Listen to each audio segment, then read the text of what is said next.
Assalamualaikum warahmatullahi wabarakatuh. Wilujeng patwang di pamirsa sareng simkuring di channel Politikus Cilik. Anu dina danget ayeuna simkuring baris medar babad datar Sunda dongeng dina bahasa Sunda anu judulna Nyi Roro Kidul. Pamirsa bade ngimutan anu teu acan subscribe mangga diantos subscribe-na kanton mencet tombol langganan, like, share, serang komen diantos mangga supados teu nyangkolo kana waktos mangga urang ngawitan dongeng dina bahasa Sunda anu judulna Nyi Roro Kidul. Wilujeng ngadangukeun. Zaman baheula di Pulau Jawa aya hiji raja kakasihna Sang Prabu Munding Wangi. Ti prameswari kagungan putra istri jenenganana Dewi Kadita anu kageulisanana pilih tanding kaciluk kahun-ahun kawentar kajana pria. Malah nepi ka neulah Dewi Srangenge lantaran cahayana moncorong lir Srangenge. Dewi Srangenge kacida pisan ditendodna dipikanya ku ibu sareng ramana. Lir nangeuy no beubeuremna sanaos kitu Sang Prabu teu boleh naneda kahiyang dewata katut Batara Batari sangkan anjeunna kagungan putra pamegat. Nanging anu diantos-antos teh Tri Prameswari raja teu kagungan putra deui. Teu kantos lami ti harita Kangjeng Raja kagungan deui putra sanes ti Prameswari nanging ti selir anu jenenganana Dewi Mutiara. Putrana pamegat luyu sareng kapalaina. Kangjeng Raja kalintang pisan bingahna sami sareng Kak Dewi Srangenge. Ka putra ti Dewi Mutiara oge kalangkung-langkung nyaahna. Sanaos Dewi Mutiara tos nangkeun raja ku jalan kagungan putra pamegetea, nanging kumargi Dewi Mutiara teh selir linggihna angger bae digedengeun karaton. Henteu lebet karaton sapertos Prameswari. Manah Dewi Mutiara ngageremet teu sugema, timbul bae rasa ceceub ka Prameswari dibarung ku rasa sirik ka Dewi Srangenge. Malah ayeuna leuwih ti kitu, manehna boga kahayang sangkan anakna jadi raja. Lamun seug anakna jadi raja teh tangtu kahirupanna bakal robah. Moal ngerasa disapirakeun cara ayeuna sahanteuna atuh jadi indung raja disarebutna oge tangtu ibu suri. Dewi Mutiara terus mikiran sanajan anakna lalaki salila di karaton masih aya keneh Dewi Srangenge jeung Prameswari, pamohalan anakna bisa jadi raja. Ku kituna eueuh deui jalan lian ti duanana kudu disingkirkeun sana ingkah ti karajaan ngan kudu kumaha carana. Kabeneran aya nu ngabejaan di tutuban Gunung Parahu aya hiji awewe tukang tenung sakti ngaranna atelah Nini Jahil. Ngadenge eta beja Dewi Mutiara kacida pisan bungahna. Tuluy nitah emban kapercayaanana nyusulan Nini Jahil ka Gunung Parahu. Barang tepung jeung Nini Jahil pok Dewi Mutiara nyaritakeun niatna. Nyaeta hayang nyingkirkeun Dewi Srangenge katut Prameswari. Kumaha sanggup? Ceuk Dewi Mutiara. Tai ceuli atuh kitu mah. Jawab Nini Jahil. Tapi entong dipaehan. Cenah deui. Ulah hariwang. Nini Jahil siganu yakin. Maksud manehna Dewi Mutiara teh Prameswari jeung Dewi Srangenge rek ditenung supaya beungeutna ruksak. Ingetanana ari beungeutna ruksak mah pasti ku Kangjeng Raja diusir atawa disingkurkeun ka leuweung lantaran dianggap wiwirang keur karajaan. Kacaritakeun dina hiji peuting waktuna pangeusi karaton sarare tibra Nini Jahil asup ka jero karaton. Dasar tukang tenung sakti eueuh saurang oge anu nyahoeun. Para penggawa anu ngajaraga kabeh sararena kawas bangke gara-gara elmu sirep Nini Jahil. Suk manehna rerencepan asup ka pangteleman Prameswari. terus ngaluarkeun ilmu tenungna. Kumatih-matihna ilmu tenung Nini Jahil harita keneh lamun teu Prameswari pinuh ku bisul sagede-gede suuk. Teu kaok katoel meusan langsung keluar getih campurnana bauna kaambuh hanyir. Beres Prameswari ditenung, giliran Dewi Srangenge. Ieu oge sami sakedet netra pisan.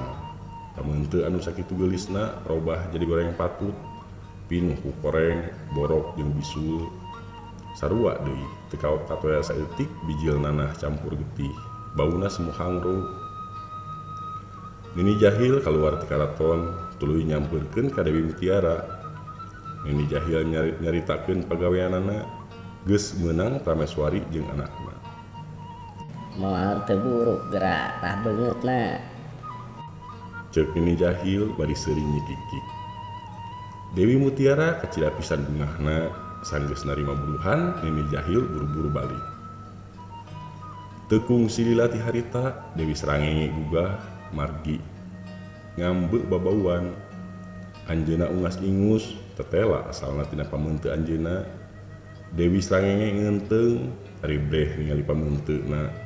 Dewi Srangenge ampir-ampiran ngajerit bakat tingku leuwas jeung sedih. Ras Dewi Srangenge emut ka ibuna, enggal lebet ka kamar ibuna, teras diguyah-guyah digugahkeun. Nah atuh ari breh teh geuning sanasib jeung anjeunna.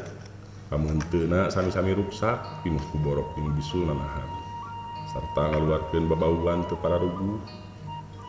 Indung jeung anak antupna ceurik baungku-ungku. Duanana rerencepan kaluar, terus kaluar ti karaton. Pangemut anu duaan meh sami. Jang naon aya di karaton oge lantaran boga beungeut beda ti batur. Tibatan diusir ku Kangjeng Raja, mending miheulaan kabur ti negara. Isukna ibur sapangeus ti karaton. Prameswari jeung Dewi Srangenge wengi-wengi ngelolos ti karaton. Taya anu nyahomun saurang oge kamana leosna eta dua putri teh. Sabalikna jeung Dewi Mutiara ngadengi eta beja teh seuri bunga, lantaran maksudna geus laksana nyingkirkeun Prameswari kadua anakna. Prameswari jeung Dewi Srangenge duaan leumpang sakaparan-paran. Lumampah nuturkeun indung suku, apuk-apukan teu puguh di jugjug. Mugus ka leuweung geledegan, leuweung ganggong semagonggong, leuweung si Sumenep Jati, hatena nalangsa ka bina-bina. Sakali mangsa jauh ka hiji patepang jeung hiji pandita. Puguhan pandita sakti mibanda elmu linuhung. Weruh sadurung minarah, pribumi langsung uninga. Istri anu sarumping teh taya sanes Prameswari kadua putrana. Sanaos pamunteuna kacida ruksakna, henteu papanjangan carita Prameswari jeung Dewi Srangenge diangken langkung ti misti. Malah dianggap putra jeung putu. Nyai jeung Incu Eyang ayeuna teh keur meunang cocoba. Cocoba anu sakitu beratna ayeuna mah ngarerebay dieu, ceuk Ki Pandita ka Prameswari. Prameswari kadua Dewi Srangenge akhirna ngarerep di patapan. Ki Pandita usaha satekah polah ngalandongan panyawatna. Tapi kumatih-matihna tenung Nini Jahil, Ki Pandita teu tiasa ngalandongan. Aya ari pituduh mah eta oge pituduh ngeunaan jalma anu juligna. Eta dua istri kacida ngarumasna, tuman hirup di karaton sagala nyampak, ari ayeuna di patapan sagala eueuh. Eueuh nu ngaladenan acan. Eta anu salawasna jadi emutan Prameswari, utamana mah nasib putrana kapayuna. Ku tina seueur teuing emutan teh brek bae Prameswari teh teu damang, tug dugi kapupus di patapan. Ki Pandita kacida pisan ngangresna, mireungeuh kaayaan Prameswari kitu. Nyal bae aya karep males kanyeri kan geus boga laku julig. Ki Pandita uninga kan boga dosana, lajeng bae ngutus maung kembar sina ngahukum Nini Jahil. Duanana teu meunang waka balik sagila tukang tenung jahat hirup keneh. Maung kembar hindi ti patapan mereka jugjug ke Gunung Parahu. Sarta tekung silila ti harita ditutugan Gunung Parahu guyur nini jahil geus kapanggi jadi bangke. Beungeut jeung awakna ruksak kawas tapak ngarweg maung. Di kantun pupus ku ibuna Dewi Srangenge kacida pisan sedihna. Raosna teu aya deui batur pakumaha. Aya oge Ki Pandita anu haat nyaheun da teu sarua jeung indung ka nyaahna. Dewi Srangenge sering emut ka ibuna. Akhirna teu kiat lami-lami aya di patapan. Wengi-wengi anjeunna rencepan kabur. Saleresna Ki Pandita sanes teu uningan. Putu angkatna kabur ngantunkeun patapan, tapi ku Ki Pandita henteu dihalang-halang. Tibatan mah Dewi Srangenge teras sedih, emut bae kanu tos ngantunkeun mending antep sina milari pangalaman. Saha anu terang Dewi Srangenge teh bakal pinanggih jeung kabagjaan. Caturkeun Dewi Srangenge saparantos ngalolos ti patapan, angkat teu puguh dijugjug, angkat sakaparan-paran kitu bae. Bari henteu ngingetkeun keselamatan dirina, saban ngalangkung leuweung anjeunna ngarep-ngarep ajal datang. Dipacok oray atawa dihakan satogalak. Tapi sakitu mindeng pasarandog boro-boro aya nu daek kahakan. Sakur sasatoan di eta leuweung kalah paheula-heula nyalingkir, teu daek deukeut-deukeut acan. Duka pedah henteu tegaeun ngempok waruga nu sakitu rusakna. Duka henteu kuat ngambu bauna. Lami-lami Dewi Srangenge teh jog-anjog ka sisi basisir kidul, lalampahanana kandeg di dinya. Kapegat laut upuk aplak satungtung deuleu. Kumargi ngaraos kacida bingungna kamana nya kedah neraskeun laku anjeunna liren. Handapeun tangka kalapa sakantenan niat ngareureuhkeun kacape. Dewi Srangenge nyang hunyar dina kikisik bari nyarande kana tangka kalapa. Neuteub anteng ka tengah laut, sakedapan lali kana kasedih manahna. Angin laut lir ngusapan salirahna, lami-lami ngaraos tunduh anu kacida. Reup bae kulem di dinya tibrana keur. Sabot Dewi Srangenge kulem, anjeunna ngimpen anu luar biasa. Impenan sapertos anu nya-nya kajadian. Dina eta impenan anjeunna ditepangkeun ku hiji aki-aki. Eta aki-aki nganggu-angguan sing sarua bodas. Ari kana rupina asa teu asing deui. Asa kungsi panggih ngan buka di mana. Eta aki-aki pok sasauran kieu cenah. Deudeuh teuing incu aki nu geulis kedah ngalaman hirup sangsara. Ayeuna mah gera-gugah heugera siram di cai laut. Engke sagala rupana baris balik deui, balik ka sabat bihara-bihari. Tengse siram ulah ka mana-mana, margi bakal aya satria nu ngajak nikah. Tamat aki-aki sasauran, Dewi Srangenge gugah luak lieuh teu aya saha. Iwal aya laut nu kacida legana. Ombakna siga nu gebupayan, sanggan anjeunna enggal-enggal siram. Anu bieu teh impian, ilapat atawa riwan. Gerentes manah Dewi Srangenge.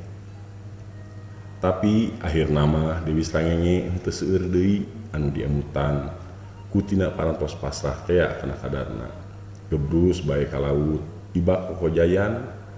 Cai laut asin teh karaosna asa seger. Anehna unggal anjeunna ngusap rarai, urut borok jeung bisul harita keneh langsung bersih. Kasauran aki-aki henteu lepat, pamun teu nu geulis bersih deui. Sinarna moncorong deui sabihara kawas panon poe ka karamedal. Kantenan Dewi Srangenge harabingahna, anjeunna ampir-ampiran teu percanten kana kajadian nu sakitu matak anehna. Wareg siram kokojayan lajeng ngenteung kana beungeut cai.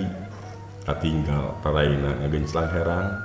Malih raraosana mah langkung geulis, langkung cahayaan tinu atos-atos. Teu karaos tina socana bijieut Cisoca mapai kana damisna anu limit.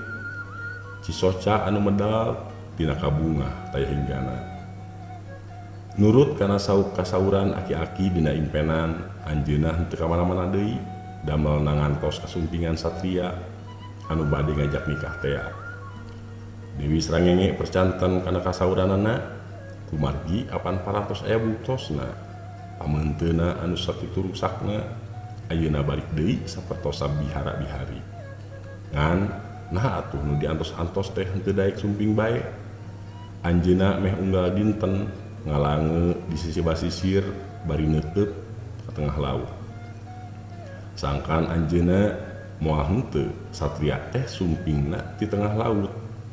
Lamun kana kapal laut geuning taya celak-celakna acan atawa bisa jadi bijil di jero laut. Sadinten dua dinten nepi ka saminggu Dewi Srangenge masih tiasa nahan kasabaran. Saminggu, 2 minggu, dugi ka sasasih, sasasih 2 sasih, dugi ka satauna. Dewi Srangenge seep kasabaranana. Lami-lami timbul bendu ngagugudu, margi asa dibohongan ku aki-aki anu patepang dina impenan teh. Dewi Srangenge beunggas pangharepan bendu dibarung ku ngenes ngangres. Tungtungna jeleng bae luncat ka laut. Maksudna bade luluasan milih neuleuman maneh ka laut, nyebakeun sarira ka pangeussi laut. Syukur-syukur mun dihakan Pulau Kiu atawa diteureuy buleud Pulau Paus. Tapi cai laut kalah nyalingrai kawas nu mere jalan ka Sang Dewi.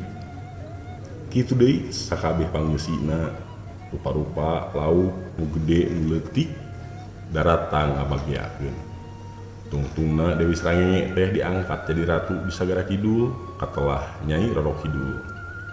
Tapi anjeunna tetep penasaran, palai tepang sareng satria anu dijangjikeun dina impenan. Cai laut teras-terasan diubek niatna milarian satria teh. Eta sababna pangna laut kidul kasohor galede ombakna lantaran hayoh wae diubek-ubek ku Nyi Roro Kidul. Ya pamirsa, mun sakitu carios Nyi Roro Kidul anu diropea di dongeng uing diserat ku Budi Rahayu Tamsah. Mungkin hapunten simkuring bila aya kelapatan kaluputan, billahi taufiq wa hidayah. Wassalamualaikum warahmatullahi wabarakatuh.